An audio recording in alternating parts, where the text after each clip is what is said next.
Yo, what's good, everybody? Welcome to another episode of the Simply Ball Dropping Podcast. I'm your host and the man behind the mic, Ksapp.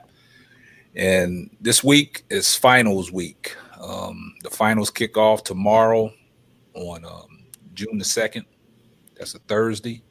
So today's show, we're going to give our finals predictions, keys to victory. I got my co-host with me today. I got MrV in the building. I got RnB in the building. And when y'all come in the stream, man, please share the stream out, man. Tell a friend to tell a friend. Appreciate everybody that's been rocking with us, man. Appreciate everybody that's been tuning in. Appreciate all the support, all the subscribers, my faithful listeners, man. I appreciate everything that you guys do. Appreciate the moderators that's in the building. Today's show, man, is going to be a great one, man. The guys are back. We're going to talk nothing about basketball. And this is finals week, and we're going to give our finals prediction on this Boston Celtics and the Golden State Warriors NBA 2022 NBA championship. So we're going to break it all down. But like I said, when you come in the stream, please share the stream out, man. Like I said, I appreciate all the support. Appreciate everybody that's rocking with us, man. We couldn't do it without you, man. And appreciate everybody that's tuning in. I see y'all coming in the stream, man. But once y'all come in the stream, man, please share it out, man. Tell a friend to tell a friend. But like I always said before we get the show started, I always say, DJ, kick the beat. Yeah. Simply ball dropping. What's up, family? Ksapp, we up. Ain't no stopping. I'm simply ball dropping like it's New Year's Eve, making you haters believe I'm the MVP. Ask MrV and RnB, they do all sports, whether it's on the field or the court, from the arena to the ring. What? You wanna swing? I rope a dope like the one on this boxing thing. That's a punchline. I'm the greatest of all time. Got something on your mind? Hit us up on the line for that round table talk. Ask B Hunt and Sheena and Ksapp too for their views on our dudes. Marriage Chronicles for you lovers. Oh, I'm married to the game. The championships, the only time I wanna ring. Ksapp, the man behind the mic. Check 1, 2. It ain't a rap until I say it's a rap. Just fall through, pull up the hottest pot smoking. Yeah, I got you open. This freestyle brought to you by James Ford. Pay promotion. Yeah, simply ball dropping. You know what time it is. Pull up, chop it up with your family, man. Ksapp, what up?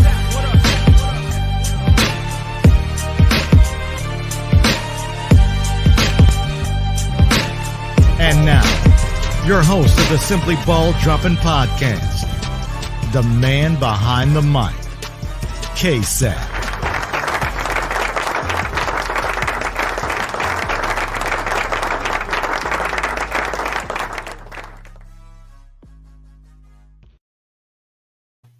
Yo, and we back in, man. Once again, I want to give a shout out to my man James the Fourth for holding it down, man. The Simply Ball dropping intro. Y'all stay tuned for the music video coming with the intro, man. We got something in the works for you guys, man. So appreciate and shout out to my man James the Fourth, man, for holding me down. All right, but right now, man, I got my two co-hosts with me, man, and they don't need no introduction, man. First, I'm gonna bring in Mr. V. Mr. V, welcome. Glad to be back for another episode of Simply Ball Dropping Sports Edition. Let's get it in. There we go. See, you rocking that Simply Ball Dropping Wizards apparel. You see that? All right, and he's no stranger, man. My other co-host, man. Welcome back in, RnB. Yes, sir. Let's get it. There we go, man. RnB got his Celtics gear on, so y'all know what it is, man. So. Without further ado, man, we're going to get right off into it, man. Like I said, it's finals week. We're going to be talking about the NBA matchup between the Golden State Warriors and the Boston Celtics, keys to victory. What we can see, what we're going to see, what do you think is going to be key, certain matchups, and then we'll give our finals prediction. So without further ado, man, we're going to get the show started, man. So, yeah, fellas, man, it's finals week, man. So the predictions and the keys to victory, man. So how we got here was, Boston Celtics in the Eastern Conference. They represent the Eastern Conference, man. They went through a Brooklyn Nets team that, is high power with Kyrie Irving and Kevin Durant. They dismantled them, swept them, got them out the way. Went on to face the defending champion Milwaukee Bucks, even though Chris Middleton went down. I mean, the Boston, man, the defense, man, was key, man. So they got through Milwaukee. Then they faced the number one seed in the Eastern Conference, the Miami Heat. And the win to win a game 7 on the road was impressive, man. I know that Miami was banged up, but they got it done. And I'll let you take it away, Mr. V, on the Western Conference on how Golden State got there. Oh, Golden State did what Golden State does there, Ksapp. And I think most of us expected, and RnB, I think you agree with this too, we may have expected that Phoenix Golden State matchup to bring them here. That didn't happen. So we had, Golden State faced Luka in the conference finals, and they did what I thought they would do, which getting into this finals preview, I think that's interesting because I think that was a good series to get them warmed up, get them motivated, get the energy up, get things back in gear and get ready for this big contest versus the Boston Celtics coming up. But Golden State did it. I expected them to do it when they went through the Western Conference. Like I said, that matchup with Phoenix, I was looking forward to. Thought that was going to be the real show. Didn't happen. And once Phoenix went down, I figured, okay, Golden State has a very good shot at getting to the finals and a very good shot of getting another championship. Okay, with that said, man, we got RnB representing this Celtics gear. So, man, I'm gonna let RnB start it off, man. What do you think the keys to victory are for the Celtics, to overcome Golden State and win this championship? Straight defense. If the Celtics can prove that they can defend every position, which I believe that they can, and slow them down, I believe they got more than a puncher's chance of winning the finals, for sure, without a doubt. I think they have enough scoring on the offensive end with the emergence of Jason Tatum, getting to that next level. He kind of still disappears a little bit, but he's certainly proven himself this playoffs. I totally agree with that, man. And I'm glad that you said defense, man, because defense is going to be key. But on the other side, I look at the Golden State and Dallas matchup. Now, the key in that win for Golden State was, and I hate to say it because y'all know how I felt about Andrew Wiggins, man. Andrew Wiggins was huge, man. Andrew Wiggins showed me something that series. But I look at it from this standpoint. He was guarding Luka. Luka's the primary ball handler. Luka brings the ball up the court. He harassed him 24 feet. Is he going to harass Marcus Smart, or is that going to be Curry's assignment? What is going to be Andrew Wiggins' assignment in this series? I mean, he don't have to put the pressure on the ball coming up the court, so it's going to be a difference. If he has to, if Tatum is his matchup or Jaylen Brown's his matchup, it's going to be different. We might see the old Andrew Wiggins because, playing Dallas, man, he was guarding Luka 24 feet, getting through the screens, getting over top, and making it hard for Luka to get into the offensive set. But his assignment, who's his assignment? I mean, Ksapp, not to interject, but Dallas and Luka was ball dominant. That's what I'm saying. That was the issue. He was ball dominant, Exactly. and the Celtics aren't built that way where they're ball dominant. Now, and that's what I'm saying. Yeah, Jason Tatum will get his shots off. Yes, but they have other players that can score as well. I mean, Horford's, he's done turn back the clock. He's done turn back the clock. He got a second chance in Boston, and he's making it well worth it. And that's what I'm saying, Rob. I'm saying that Andrew Wiggins, so he might revert back to the old Wiggins. I mean, I think if anything, what it does, okay, let's just go some hypotheticals. If he does take Tatum, okay, he takes Tatum. Now, Tatum gives up the ball because he doesn't necessarily need that type of pressure coming up the court, so somebody else can handle the ball. The key is what he's going to do when he doesn't have the ball in his hand. Is he going to try to fight to get through screens and get open, or is he going to become stationary and then find himself not a part of the offense? And then I think at that point, Wiggins becomes more effective, and Tatum at that point disappears, which, obviously gives Golden State an advantage. But I still look at him trying to prove a point and emphasize, get into the game. So that's kind of my scenario on that. If Wiggins don't guard him, it's going to be a problem. I can tell you that. That's what I'm saying. I think during the series, during the game, he's going to have to guard him. But why do you think he has to guard him? Andrew Wiggins, he guarded Luka. Like you said, Luka's ball dominant, had the ball in his hand. You knew he was going to score. That's a tall assignment. So coming off of that, why are we looking at it like it's going to be a challenge for Wiggins to find his place? He just guarded one of the best players in the NBA. Luka still got his points, but why aren't we looking at it as like, okay, Wiggins, you proved you can be effective playing defense, harassing a ball dominant player, and making it a challenge. Now you have a team where there's not a significant, not one ball dominant player, so you can freelance a little bit, build on what you did against Luka, and apply that to whoever you're guarding there, because the assignment's not one guy.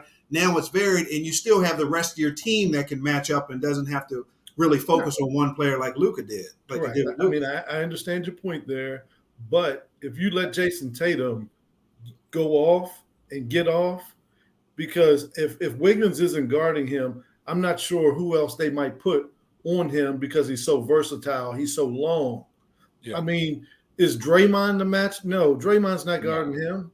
Draymond's not guarding him. And Clay can't guard him. Steph can't guard him. So it's going to have to be Wiggins. If you let Tatum get off, I'm saying it bodes well for Boston at that point.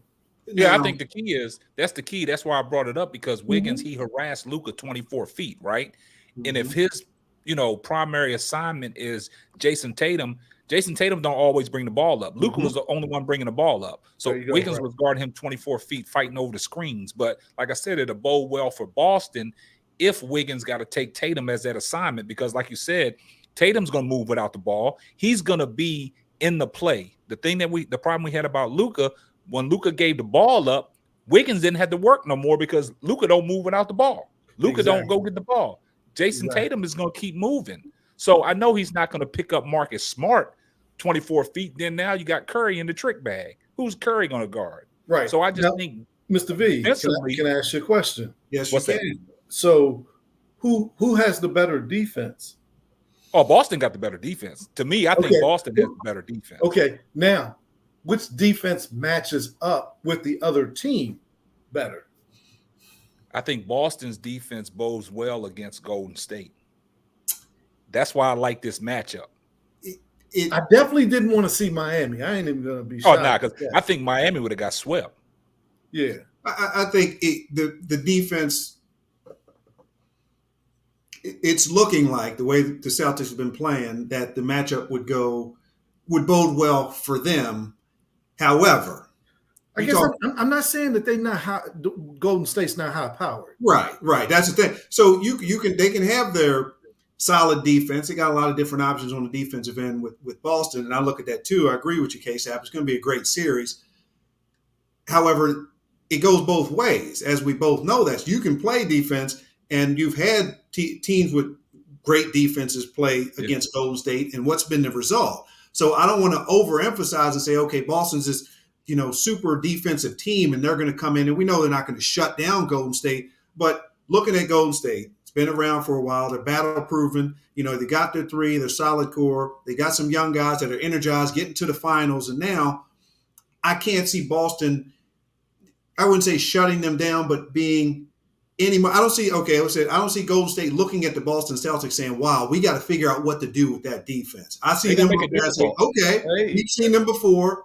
We know what we do. Let's focus on what we do. And let's remember, they play good defense. They have to stop us. That's not going to happen. And we can play our level of defense that they play consistently throughout the years. And I still think giving it to them, and that's where it comes down to. If they play, especially with Clay starting to get hot, Wiggins. Well, let me say this. Let me say this.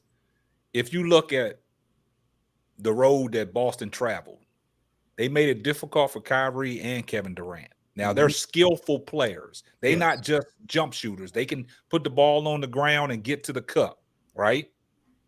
Now, Boston's defense, the same with Giannis. They made it difficult for Giannis, even though he had his numbers, but they made it difficult, right? There you go.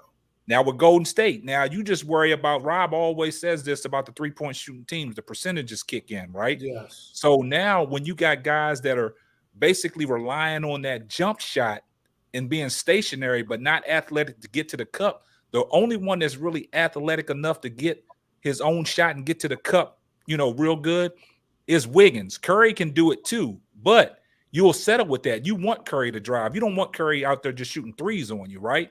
So Boston's defense, they got a lot of bodies that they can throw at you. And my key, I'm going to lead into this, the keys to victory is they can't let Rob's boy Looney dominate. Robert Williams and Al Horford, they got to neutralize Looney from doing what Looney's doing. And if they can get Looney out that paint and he got to go out there and guard Horford, that opens it up. That opens up for Jaylen Brown, Jason Tatum, and Marcus Smart to slash. Then you got to throw in, Robert Williams around that rim, getting some, rim runs. And then Grant Williams, he stepped up playing defense. It's their whole question for you. They got enough firepower and enough defensive philosophy to get the job done. Question, Ksapp. Now that you brought up Looney, where has Looney been more effective? Offensive on the defense? inside. Defensive end, getting rebounds. Yes. Getting rebounds. Yes. Okay. But can he guard? Can he guard? I'm not saying he can guard. Can he guard? That's what I'm saying. Al Horford got to neutralize him. Now, Williams, got to get him out that paint. No joke now. Yeah. Williams ain't no joke. So that's why I'm saying I don't know if he's had to guard someone like that, because if he has to guard, then he's not going to be able to rebound effectively, because he's not going to necessarily be in position to just clean the paint up. He's going to have to play some defense too. And especially, like you said, if he gets out there on the end and has to guard Horford, that takes him further away from the basket. Exactly. And that opens up the paint for the slashing of Jason Tatum and Jaylen Brown and Marcus Smart. Marcus Smart, his driving ability ain't, that effective, but it's effective in the way he utilizes it. You know what I'm saying? So like I said, you getting Looney out of that paint to go out there with Horford, you don't have nobody rebounding. You know what I'm saying? So like you always say, man, like people say, man, you got to punish Golden State on the inside. But the only thing that, like Mark Jackson always said, you got to stay attention to detail. You have to stay attention to detail with them shooters, because once them shooters get good looks, man, you just pray they don't go in, man. It's one of those things where there's going to be moments during the game, during the series, that Clay gets hot, and also Steph gets hot. Yes, but you're going to have to weather those storms and still be in the game. And I think sometimes Golden State will go on lapses where they might run off 10 straight, but then they might miss the next 10 buckets too. So you got to take advantage of those opportunities when they're not scoring to counterbalance when they are pretty hot. Like I said, I like the defensive matchup better, for the Celtics playing the Warriors. And, on the other side, I think you have to attack Steph. Somebody's going to have to attack him, either make him play defense. I think he's playing better defense. Oh, yeah, playing better defense. Yeah. But I think there's going to be some opportunities. So what do you think they're going to do that's different than any other team hasn't tried already? Because Golden State's back again. I know it's a new season, it's a new final. It's a team, but those three there, along with Steve Kerr, what's Boston going to bring that Golden State hasn't seen over the years in different people they faced in the finals, whether that was LeBron's squad or whoever? What's Boston going to bring that Golden State's going to be like, okay, we're not sure how to figure this out. We haven't seen this before. All of a sudden, they're going to shut me, Steph Curry, down? No. Klay Thompson, if you get hot, can anybody deal with you? Not really. We know that. Draymond brings the intangible. Marcus Smart, Draymond Green. I got to go with Draymond Green. Proven veteran, proven champion. They've been there before. So I hear what we're saying about Boston, and me too. On this series, I wouldn't bet because I can see it going either way. I like Boston's defense. I like their offense. When they score, they're tough to stop. I can see that. They're proven going through the Eastern Conference, even though I think if Milwaukee was full strength, I don't know if that would have been the right outcome, but I did see them beating Miami. But other than that, what is Boston doing that's going to slow down or potentially stop? Well, not stop, but slow down Golden State enough where they're not going to win 4 out of the 7 games. That's my question. If I had to lean down, I think this is a different Golden State team. They're a little bit older, you know what I'm saying, and they don't have.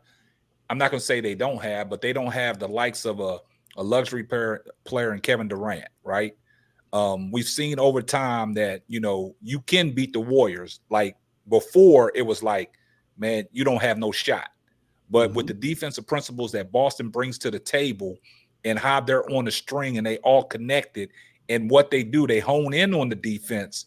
I just think defensively, they can get it done and they have enough firepower on the offensive end to match Golden State. Now, like Rob said, the percentages with the 3 points, Golden State might go on a lapse where they miss 5 and 6 and 7 3-pointers, but then they'll get hot. But at the same time, you got to continue to do what you got to do. You got to get points in the paint. You got, like Barkley and Shaq always, you got to punish them in the paint, man. If you can punish them in the paint and stay connected on the defensive end and play without fouling, you give yourself a great chance to win that series, man. Yeah, Mr. V, you asked the question, what does Boston do different? I don't think Boston does anything different that the Warriors haven't seen, whether it be this year or whether it's over the years with them going on their championship runs at various times. I think it's challenging shots, defending shots, just not giving a bunch of open looks. And, it almost sounds redundant because I always say this. Steph's not going to shoot 50%. He's not going to shoot 60%. He's not going to shoot 75%. No.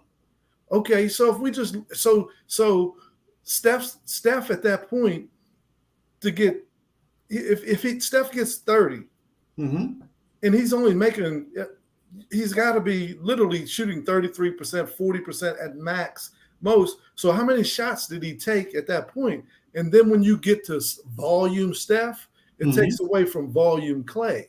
So I'm saying there's going to have to be a balance where they can't just. I mean, to me, it's going to be determined by how reckless Golden State wants to be. Do you see them, as experienced as they are, being reckless all of a sudden? Yeah, I think they can make the 3. Yes. You think that's so? You think that's Steph coming down inside? Steph coming down inside half court, jacking the tray ball. Yes. Now we're talking about Steph playing his game, because that's what he's done. That's why he's on it. And I think, like one of the viewers said, yeah, Golden State can go on a thing where they miss 10 shots in a row, but they can rattle off 10, 15, 20 points. Oh, yes. Just like that. So if Steph Curry go down and he starts missing, which he's known to, he can throw up some shots. You're like, man, what are you doing? But he's allowed to do that, and that's what makes him him. Just like any other player, we just scrutinize him a little bit more because of the distance that he's shooting from. But all players go on a hot run. Some of them go on a get cold every once in a while. And I think with the tools there, Klay Thompson, to me, is more the X factor, how he plays. If he comes back playing like the Klay we knew him, and he can be highly efficient, he can get hot, then I think, I ain't going to say it's a role for Golden State, but I think Golden State's is a lot more comfortable if Klay becomes the Klay that we knew and that we know he can be in that series. I think he, for Golden State, is that X factor on how he plays, because the rest of the players, I think, are going to fall in and play the way they've been playing throughout the series, throughout the season, and throughout the playoffs there. Yeah, but see, I think what we're missing is we talking about Steph and Klay, but who are the others that's going to contribute, right? Mm-hmm. And that's why I started off with Wiggins. Like, Wiggins had an exceptional series against Dallas, right? He played defense and he gave offense. Yeah. Without Wiggins' offense and Looney's defensive rebounding, Dallas wins that series, right? So you looking at it like we talking about Klay and Steph, but you got to look at on the other side. You talking about Jason Tatum, Jaylen Brown, Marcus Smart. You talking about Williams. You talking about Grant Williams. You talking about Pritchard. You talking about guys that can come in and be impacts. You know what I'm saying? And we got to see. Jordan Poole ain't never been there, right? Mm-hmm. The only guys that's been there is Draymond, Klay, Steph, Iguodala. Well, he's a game time decision, a veteran guy in Iguodala to bring, he's a good locker room presence right now, but I don't know how much he can give offensively when he's out there. So them guys haven't been there. So in the locker room, I hope Draymond, Klay, and Steph are telling them guys that we're going to need y'all to contribute, right? So Wiggins ain't never been there. So we got to see how these guys perform. Boston ain't never been there either. There you go. That's what I was going to say. Boston ain't been there either. But I put my stock in Golden State. Golden State's locker room with Steph, Draymond, Klay, Steve Kerr. Hey, Poole. Hey, Wiggins. Relax. We've been here. We've done this. We'll guide you along. Who on Boston's side is saying, "Hey, I've been here." They haven't been there. We're all here. We're all new. This is all new to us. So we come out as gangbusters. But if you're looking at that aspect of it, to me, it goes to Golden State, because you've got more people there to say, if we've been there, we don't. The young players that come in and haven't been there, they can rely on the veterans. The veterans can carry it. The younger players can be like, okay, hey, let me get in where I fit in, or maybe this is my time. I might have a breakout game, or they need me right now. I can step up. Where, as we're saying with Boston, we're talking about the whole team concept. Yeah. So if you have some lapses, I'll ask this for both of you. If you're going to have some players that come up subpar, on either side, which team do you think is worse off if their players come up subpar? A couple of the other players. I'm not talking about Tatum and Jaylen Brown, but some of the other players that we're talking about. I'm not talking about Marcus Smart either, but some of the other players that you're talking about, who's more at a disadvantage if those other players don't play to their level. I'll just say to their level, not lights out, but to their level. Well, I mean, that's a toss-up. Well, I don't know if it's a toss-up. It's put this way, from my perspective, Boston's deeper when it comes to the bench. Okay, so I feel that Boston has more opportunities with mixing, matching pieces coming off the bench than Golden State. So it's either the starters are going to log a lot of minutes for Golden State, or these guys are going to have to come in and play some role. And I'm saying they're 3 deep, and I'm saying Boston is 4 or 5 deep when we're talking about the bench. Yeah, that's what I'm saying. So I'm saying Golden State coming off the bench with 3 versus 4 and 5. The key is going to be how Golden State perseveres when Curry and Klay are not in the game. Is how is Jordan Poole going to be the pool party that everybody say he is? Is he going to come to the forefront and get his trade ball going, get some of his drives to the basket? But like Rob said, Boston can go deep, man. I mean, but Boston's poise that they showed through this Eastern Conference relentlessness. You know, you going into Miami on a game 7. Mm-hmm. And you beating Miami in a game 7. I know Miami had the injury bug. We can't use that excuses, but everybody's been injured. But the way Boston has been poised, you know what I'm saying? But Rob said it earlier. This is going to be key.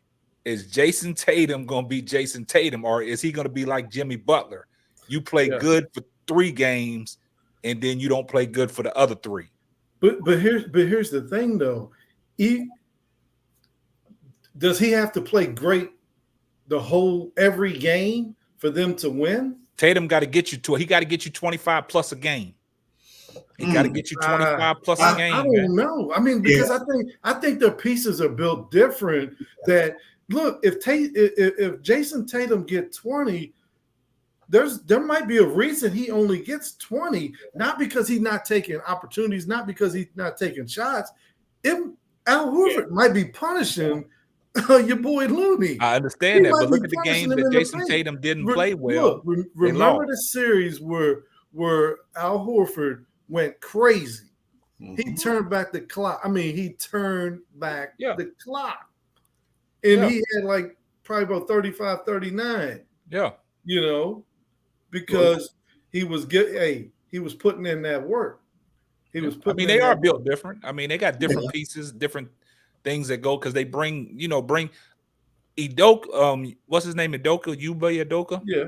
He brings guys off the bench, but Kerr is only going to go so far in his bag. That's what I'm saying. Kerr is only going to go with the guys. And see, that's where Boston is not afraid to go deep into the bag, into the bench.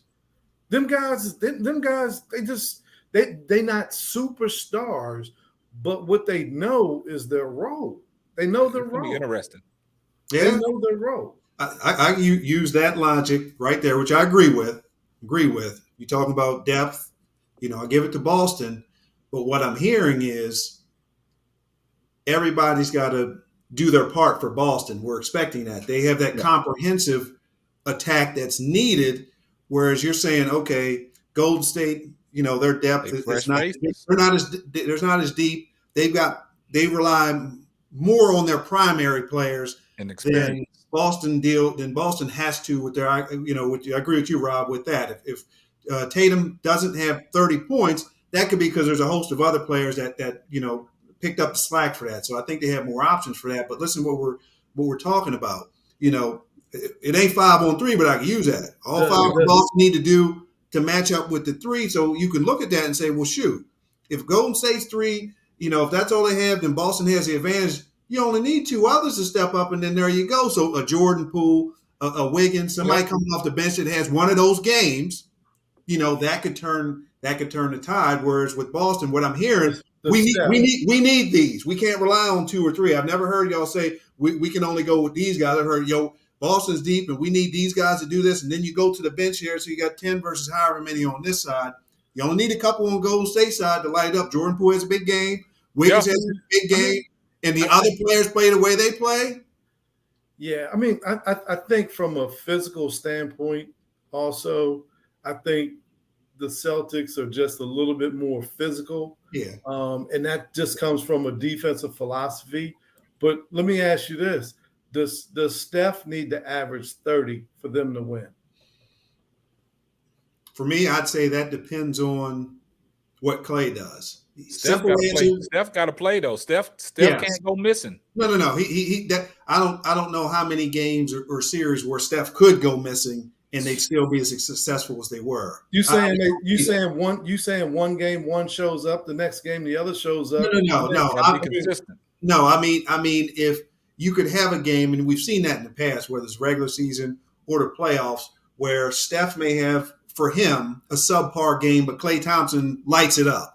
That's where I'm saying that the balance can come in. Instead of both being right here, you may have one that steps up and, okay, Klay's got 40, Steph's on 19, but they end up coming out, victorious there. So, no, I'm not saying Steph can just disappear and someone has to obviously overcompensate for that if Steph has one of those games, or if Klay has one of those games, or if the rest of the team isn't, the Wiggins isn't doing what he's supposed to do or what we expect from him, somebody else has to compensate for that. And that's where I go back to Boston's deeper. And if Boston plays average, their average of all their players, they got to stick to their principles, man. Yeah. If Boston sticks to their principles, Does Golden State need to get 60 per game out of Steph and Clay? No, I don't think they need to get 60. Yeah. I mean, it can't be like Game 5 where Clay had 32 and Steph had 16. That's not going to work because you're playing a better Boston team. Yes, I agree. Yeah, and that's not going to work. So that's too far off. You know what I'm saying? So if Clay is getting you 25, Steph got to be around that 25. You know, they don't have to get 60. They got to be in that ballpark of 48 to 52 points, you know, between the both of them, because you don't know what Draymond is going to give you. Draymond is the facilitator. You know what I'm saying? And with the way what's his name was letting Draymond wide open. They was daring Draymond to shoot the ball, and luckily he was hitting his shots. Now, with Boston's principles, I just don't think they're going to let Draymond just shoot the ball. They're going to guard him. Right. They're going to make him give the ball up, because anybody being in the NBA, if you wide open, 50% of the time, you're going to hit a shot. Right. You know what I'm saying? And I think they're going to stay up on Draymond. They're not just going to say, hey, Draymond, here, you can shoot the ball. Nah, because the way Boston's defense is predicated, they play team defense. They help the helper, they communicating, and they on a string. It's gonna be a great series, man. Here's the other thing. Draymond got to stay on the floor. Yeah, no stuff. He got to stay on the floor. Marcus Smart. Yeah, I was gonna say him and Marcus Smart got to, But with that, hold on. So stay on the floor. Don't let your antics go too far. But Draymond's been Draymond. Marcus Smart's been Mark. They're those type of players where that's just part of their nature and their makeup. So I can't see them deviating off of that, becoming brand new players. We don't expect that, but they do need to. And I think Draymond remembers this, from years ago when they lost, when he didn't play. And to me, that was one of the key factors in them losing that championship. I think he's smart enough now. Like, okay, I know where the line is. I need to be in the game. Draymond has to be on that floor because he's the head of the snake that controls that offense, man. Now, without Draymond being on that floor, who they gonna run the offense through? Who is gonna be the facilitator? Look, you ain't getting nothing out of me. Yeah, we got to watch and see if that happens. That's what we're saying. Draymond has to stay on there. I think, like you said, Vaughn, he'll be smart enough to think years back that I cost my team. I gotta be on the floor. Right. You know what I'm saying? Because Draymond facilitates that and he just works it out. So have you seen has his antics changed? No, the only thing he just calmed down a little bit. His antics ain't changed, but he has not changed. He hasn't changed. The only difference is the officials aren't willing to do the right thing. Period. And I'm one of them. And I can speak on that. Them guys, they look at it as more that, I might not be working the next game if I go ahead and toss Draymond because, but at the same time, Draymond takes it to the edge. He takes it, and then he's a habitual line stepper where he goes over the line. And them guys, I mean, I'm not saying that they should be targeting him, but I'm just saying I'm not going to let him get away with a whole bunch of antics. No, Rob, you know, as an official, this. I'll ask you this. I want to be right when I do it.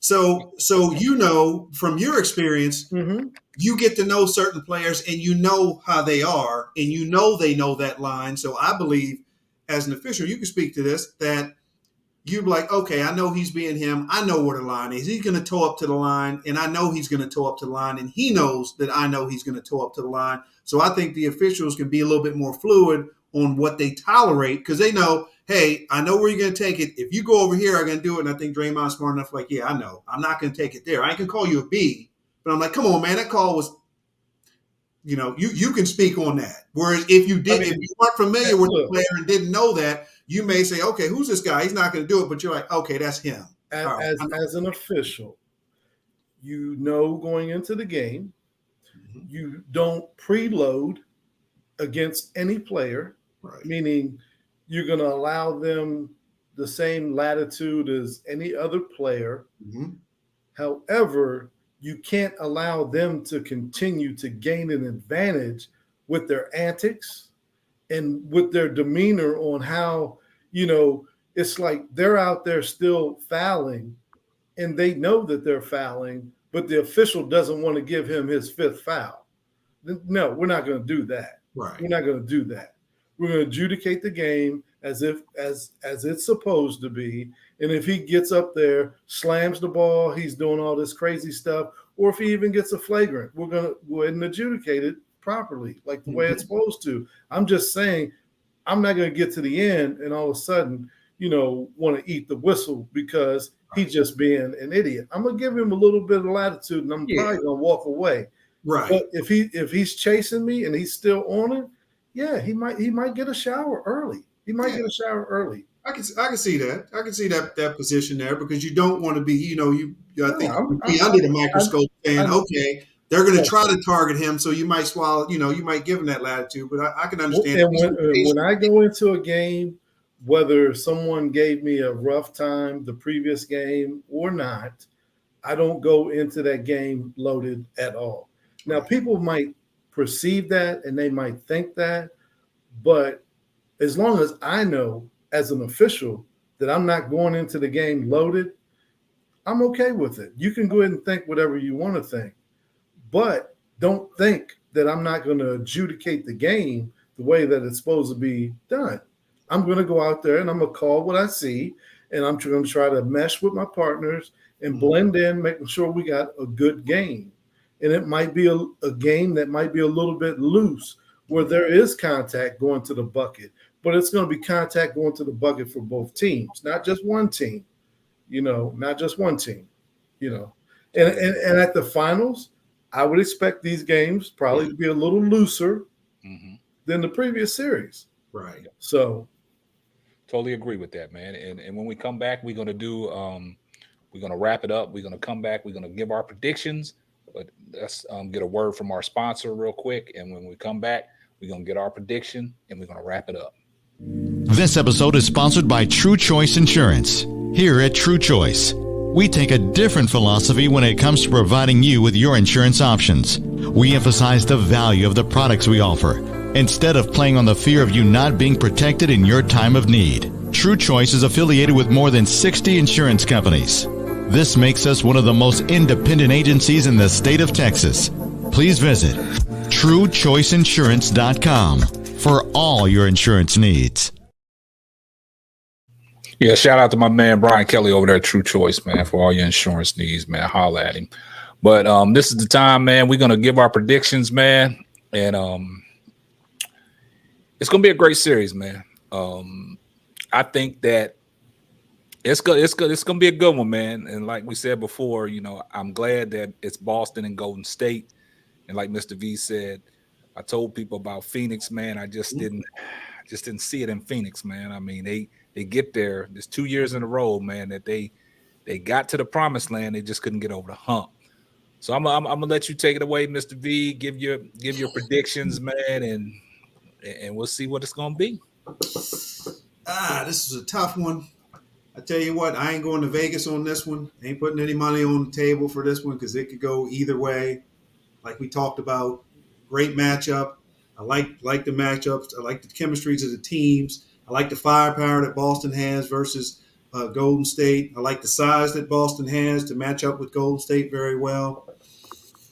This one, if I had to go with something, I'm going to go Golden State in 7.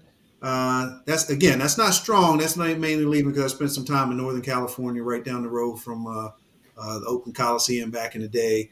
And, I kind of like the players on Golden State a little bit more than Boston Celtics, even though Boston's on the East Coast. So I'm going to go 4-3 Golden State. But, again, ain't no money on the table for that for me, but I'm going to enjoy the series either way. All right. That's respectable, man. I like that. We got my man at the bottom, Mr. Paul Pierce down here. He got his Celtics gear on, so But hey, he can come out the mouth and say anything. So I'm not sure who he gonna go with. So we're gonna let you give I your prediction. mean, offense is flashy. Offense is flashy, but defense wins championships. I feel that the Celtics have the better defense. I think they can match up well with Golden State. And I think they can win a game 7. I think they can win a game 7 on the road. I really do. Just because what they've showed me, who they've already played, they're well tested. I mean, they went through the Nets, the Bucks, and the Miami. So they got some skin, in the game, and I think they can. I personally, I don't know why, but I think they play better on the road. For whatever reason, it seems like when their back was up against the wall and it was a road game that was necessary, and somebody had an opportunity to close them out or at least put them in at a big deficit, they won those games. So for me, Celtics every day, all day, in 7. Celtics in 7, Golden State in 6, man. Well, I want to hear from the man behind the mic, man. This is tough, man, and it's kind of funny, man, because throughout the playoffs, throughout the Western Conference, I'll let my son verify this, man. I was cheering for Golden State, man. It's hard for me to say that. Memphis played Golden State. Ja Morant is an excellent player, man, but for some reason he's just rubbing me the wrong way. So I was cheering for Golden State. Golden State against the Mavericks, I was cheering for Golden State. But the crazy thing about it is, I mean, I'll let Makai verify that, man. Okay. The crazy thing about it is, like Kendrick Perkins say, them goons down there in Boston, man, their defense, man, and they stick to their principles, man. But what's going to be key, if Boston can win one of these 2 games, I'll take Boston in 6. I'll take Boston in 6. It's hard to say that, but I mean, to me, it doesn't matter who wins. I'm not going to be mad. Now, you can sniff the cup all you want, man. I mean, I got something in my cup, but it ain't affecting me. But it's hard pressed, man. I mean, because if Boston sticks to their principles, I'm saying if Boston sticks to their principles, I think Boston can win in 6, man. I think Boston can win in 6.